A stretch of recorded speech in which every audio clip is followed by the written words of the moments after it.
And this person put up a video kind of condemning YouTube artists out there who he does not feel are real artists, or that they don't spend a lot of time doing their art, that it's more of a scam. He calls it a pyramid scheme.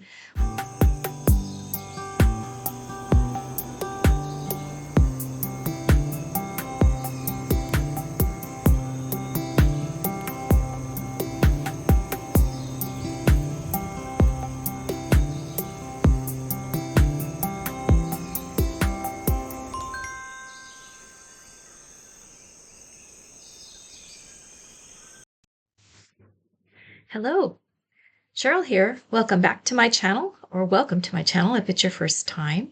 And my channel is, gosh, it's a mixture of so many things. I do vlogs, try to do vlogs once a week that now are going to be pretty much just kind of whatever comes up for me for the week. And usually having to do with the art world, art community, art in general, my personal adventures in art, you name it. So today's vlog, there's a couple different things. First, I want to talk about an art show that is going to happen here in the desert, and there's a call for artwork, and I try to look for those each month.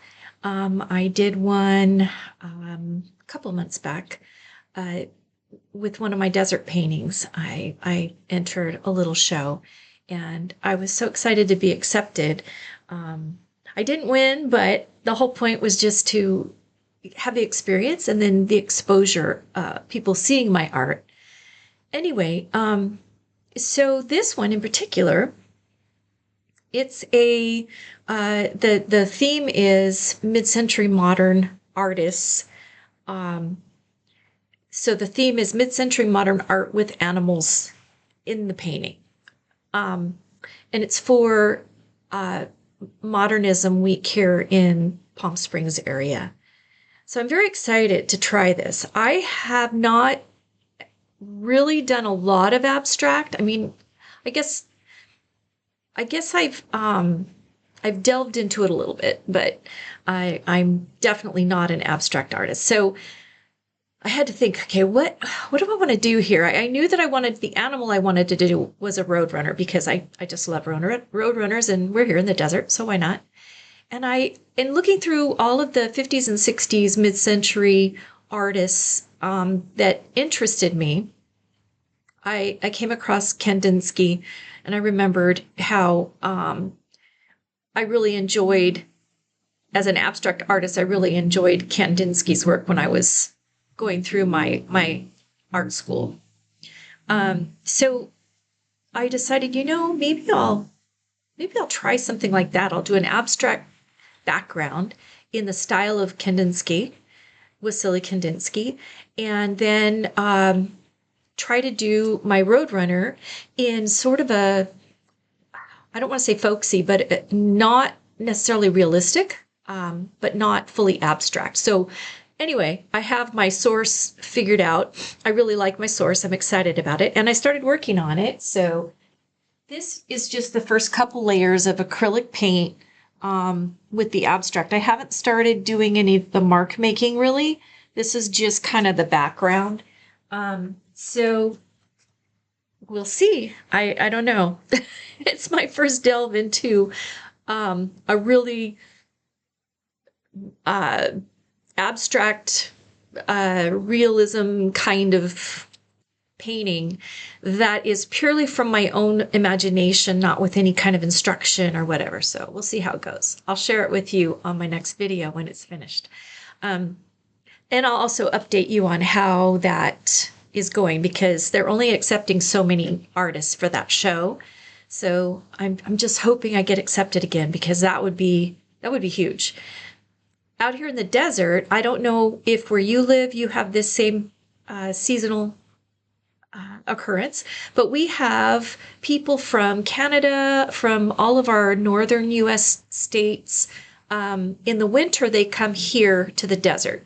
So a lot of them have homes here in the desert that they use in the winter.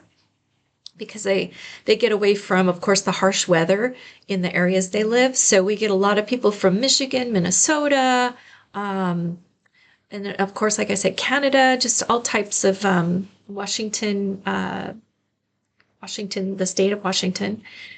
And they come in this time of year, and we start seeing them in October. And they're really into the mid-century modern style in Palm Springs. Of course, they love everything about the desert. So that's one of the most popular things.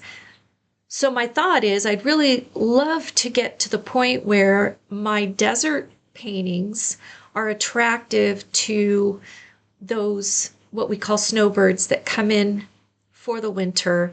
And maybe I can find collectors out there from them.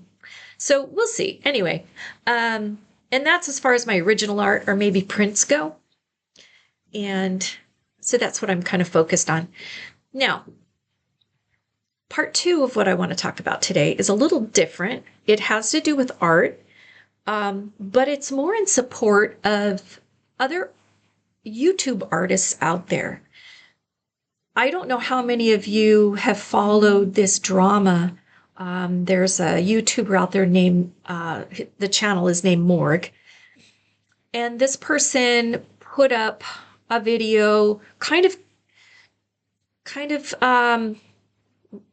condemning YouTube artists out there who he does not feel are real artists, or that they don't spend a lot of time doing their art, that it's more of a scam. He calls it a pyramid scheme, where they're trying just to recruit you to sign up for their channel and subscribe, and then try to get other people to subscribe, which is silly because that's not how a pyramid scheme works. But I understood what the person was trying to say, and that is, I don't agree with this, but this is what I think the point was, that if you're a true artist, you're going to be painting, you're going to be doing whatever your art is, and you're going to share on YouTube, your process, tips, whatever. And, if you're gathering subscribers organically in that way, then okay, you're a YouTube artist. And the person that he mainly focused on is someone that I've followed for years, Kelsey Rodriguez. And Kelsey really focuses and emphasizes the business of art, how to make money doing different kinds of art. And I am all over that because, and when I say that, I mean, I'm all about that. I really support her in what she's trying to share. And that is, while there is a call for artists that are able to sell their originals, and I spoke about this before, you're able to sell your originals, whether through galleries or at shows, or, whatever you're doing, pop-up shows, art fairs. Yes, and that's a wonderful way to sell your art. But if you're trying to make a living, the starving artist ideal is not necessary. It's not necessary. You're not selling yourself out to try and make a living while you try to get your original paintings to catch on. Yes, and a following so that you have collectors is important, but you've got to get your paintings out there, right? People have to learn your style. They have to learn your voice. They have to recognize your name, your branding. All of that goes hand in hand. And this is all the stuff, of course, that we learned in Milan. And some of you have learned this in other programs. But if you also do digital illustration, which is something I enjoy doing, you do digital illustration, or you draw cute little food, let's say foods. Maybe you draw cute little apples with leaves on them, and you draw cute little pastries or an ice cream cone, whatever, and you turn those into stickers and you sell them print on demand, or you sell them on bags or whatever. You're creating artwork that can sell for you.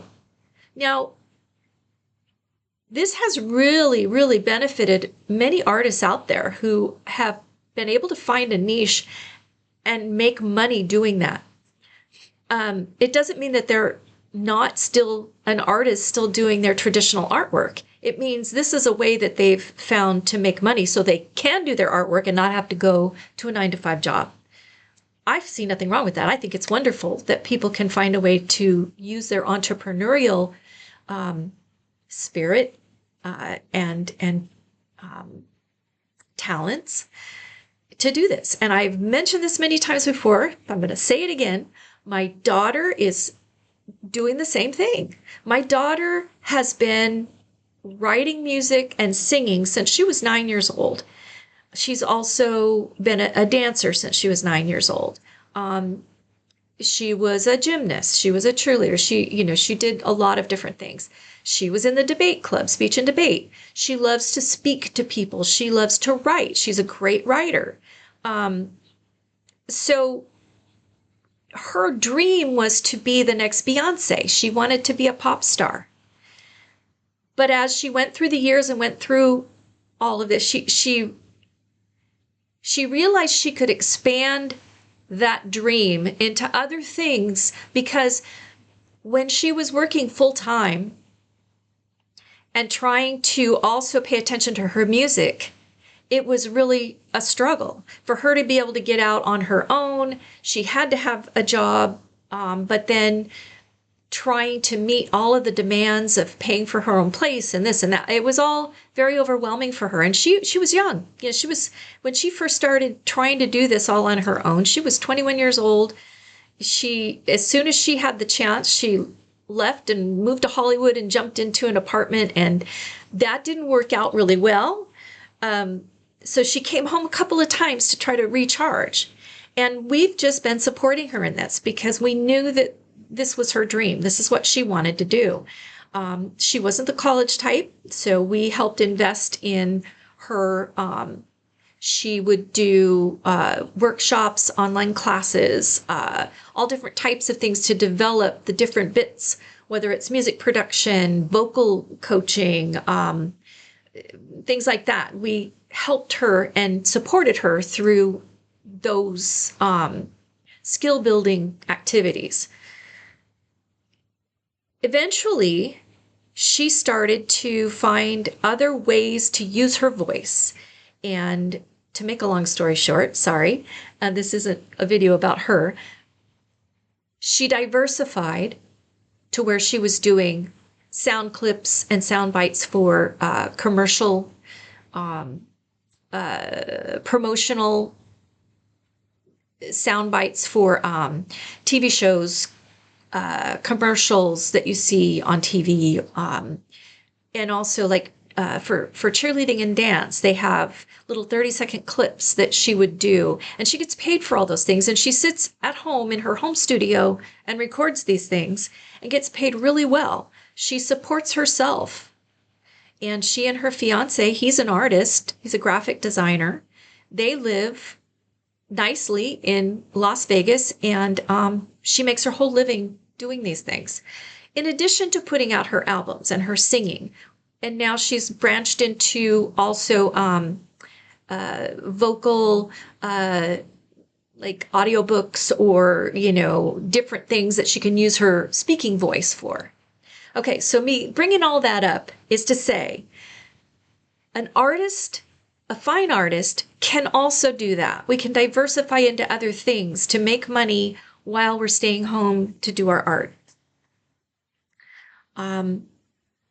So Kelsey Rodriguez has a lot of videos available on her YouTube channel that talk about the business of being a YouTube artist, or the business of being an artist, but print on demand, basically. So print on demand, and of course, just the business and branding that goes along with that, and being a YouTuber.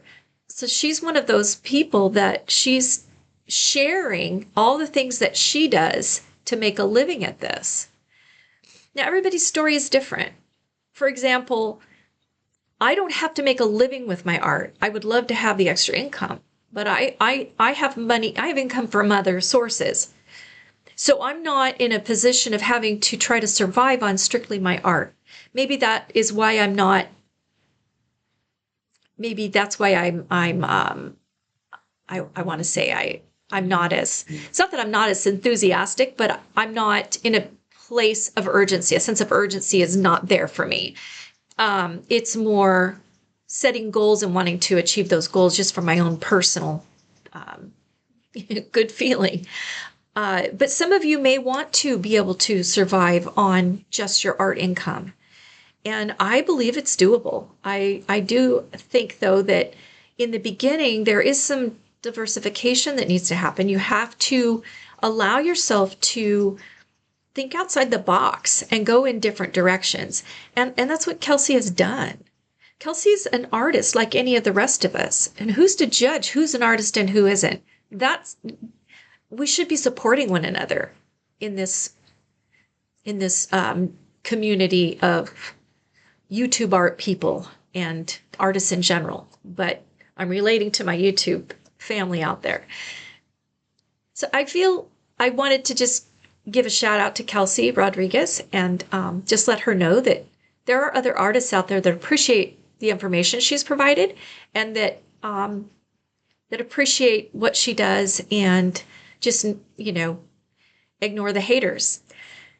And this other person who created the video, I would say to this person, I see what your point was, but and this is a very young little person, very young man. Give yourself a few years and you're going to look at life a little differently, is what I want to say. Now, I don't know anything about the person. I shouldn't probably judge. I don't know.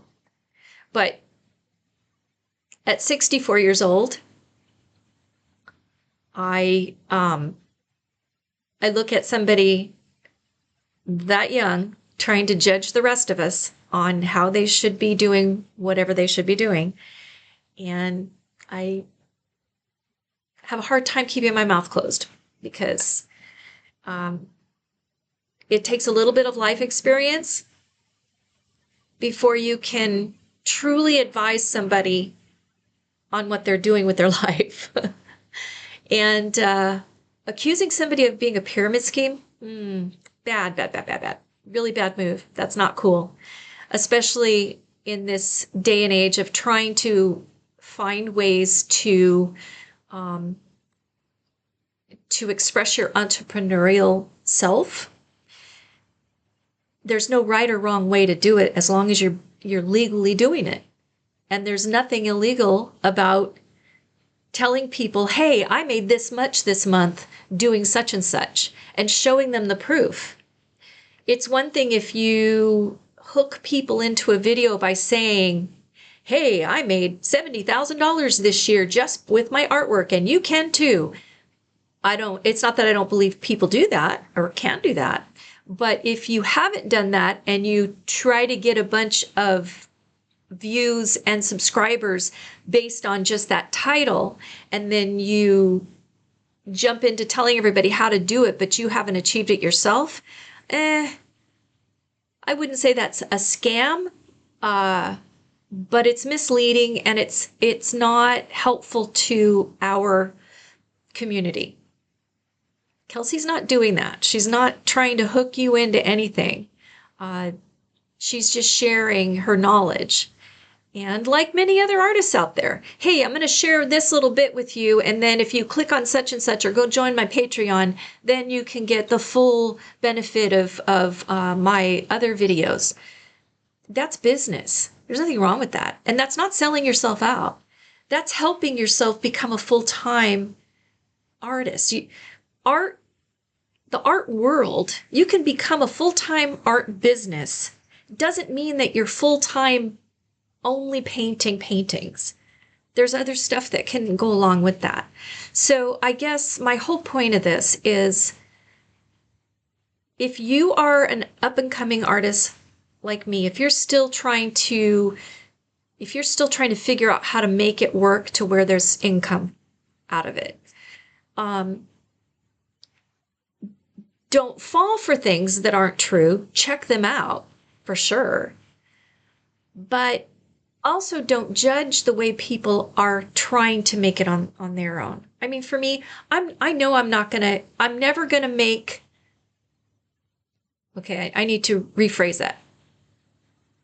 I don't see that I will be raking in any income on my YouTube channel anytime soon. But that's not the purpose of my YouTube channel. Would it be great if I did have some income earned, if I was able to uh, monetize it? Yes, of course, because that's part of the whole picture here, right? Income is income. That would be a great asset. However, I'm not out there looking for that. Mine is more about sharing and networking with people. That would be a great cherry on top, right? If it happened. There are people who they're artists, but they really enjoy being a content creator. And so they combine the two and they're focused a little bit more on their content creating for YouTube than they are on actual original artwork. So what? So why is that a problem? It shouldn't be a problem. And if that's where you are, go for it. But if you're like me and you're just wanting to find a way to kind of mesh. I love making videos, by the way. I love it. I've always loved doing stuff like this. I've made music videos. I've done, ever since I was introduced to the computer and the internet, I have been making, yes, my kids, every song that they ever recorded, I'd snag it and I'd make a YouTube video. I always asked them if it was okay. But YouTube is not just for, likes and subscriptions. YouTube is also out there to share for networking a community, sharing your talent, helping others. I have other YouTube channels. I have one that's about autism. It's called Autism Life's Little Detour. And it's all about my experience with my son. I also have my own personal YouTube out there. And that one is a lot about family music and other things. So I like it because I'm a ham at heart. I always loved performing on stage. I grew up doing that. I was a ballet dancer. I was a gymnast. I was a baton twirler. I did acting. I did dance. And then I went into coaching all those things. So whatever you are passionate about, YouTube is there for you to explore in any way you want. I mean, it's just such a fun place to be. But we shouldn't make it a place that's uncomfortable and nasty. So anyway, I didn't want this to turn into some kind of a rant, but I just want all of you to remember that we're here to build each other up. And, trying to tear each other down is not going to benefit. It's not going to benefit even the person doing the negative tearing down. That's not going to benefit that person. They might get viral hits, but down the road, what kind of longevity does that bring you? Unless you want to turn your whole channel into a negative rant. There are a lot of those out there, and I guess they do benefit from them. But I don't want to spread that. I want to spread happiness, I want to spread joy, and I want to be honest about this art adventure, So, I don't know. I'm probably rambling. If you're still with me, I appreciate it. But I will update you on this painting, and I think it's December 10th. I think December 10th is when I have to actually apply, or that's the deadline. So I've got to finish this painting. I'm doing it all in acrylic just so I don't have to have anxiety about oil drying in time. So I'm going to do it in acrylic, and I'm going to use probably my acrylic markers, maybe some inks. I don't know. So we're still working on it. Thank you for being here, and I hope that today's vlog was inspiring and not a downer. But comment below and like and subscribe, and go check out Kelsey Rodriguez's channel. Watch a few of her videos and see if you agree with what I've said, because I think we need to support each other. We really do. All right. So have a wonderful rest of your day. And again, thank you so much for being here. Bye-bye.